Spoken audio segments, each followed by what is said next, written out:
The Saints Row reboot is scheduled to be released on sometime in February of 2022. It's going to be released for last gen and current gen game systems such as the PS5, Xbox Series X, PS4, Xbox One, and PC.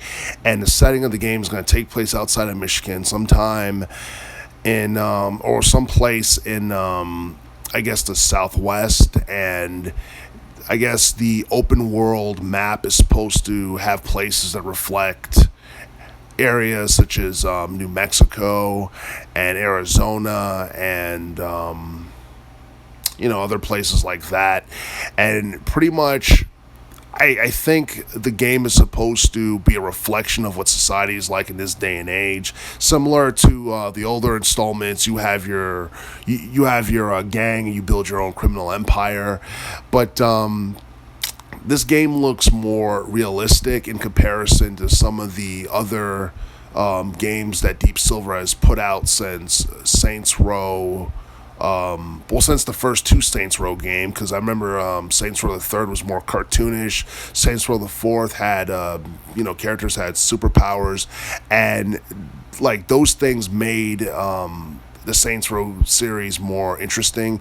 There are some people who like the first two games because it was more realistic and the storytelling was good and the voice acting was great and all that stuff. I feel like Saints Row the Third was the pinnacle of all that. Saints Row the Fourth was just a fun game to play, had tons of humor, and it's something that was replayable along with Saints Row the Third. Saints Row the Fourth Gat Out of Hell, which was like the epilogue to Saints Row 4, was good as well. A lot of people really didn't like Agents of Mayhem, and I remember that game being a commercial failure, so I guess, for that reason, Deep Silver wanted to get away from the whole super powers gimmick and all that. So with this particular game, I think diversity is actually emphasized in this game because I think as far as your gang is concerned, you have a black person, an Asian person, a white person, a Latina, and I think that's something that's pretty cool in of itself. One of the biggest things about this game that kind of stood out to me when I saw the trailer was the fact that there was a lot of people who seemed unhappy with what they saw. Maybe they were expecting more because I saw more negative comments than I did positive. I saw more thumbs down than I did thumbs up when I saw the trailer.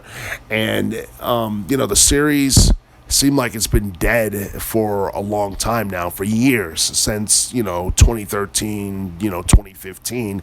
It seemed like the series has been dead, and if we were ever going to get another Saints Row game, people thought it was going to be Saints Row 5, but instead we have a Saints Row reboot, and a lot of people don't seem like they're too happy with the reboot. But the thing is, we have yet to learn more info about the game. We have yet to see more gameplay footage, and the thing is, based on what we saw, I mean, it doesn't really look too interesting in comparison to that of Saints Row the Third and Saints Row 4. And I'm not dumping on the game because the game has not been released yet, and we just saw one trailer for the game. What I'm saying is that I feel that, I guess, stepping away from some of the stuff that kind of made it appealing is kind of, that could be detrimental to the reboot, because I remember Saints Row 4 had, I don't know, it had like a neon look to it, which I think added to its appeal, and Saints Row the Third was more cartoonish, which is something that added to its appeal, among many other things.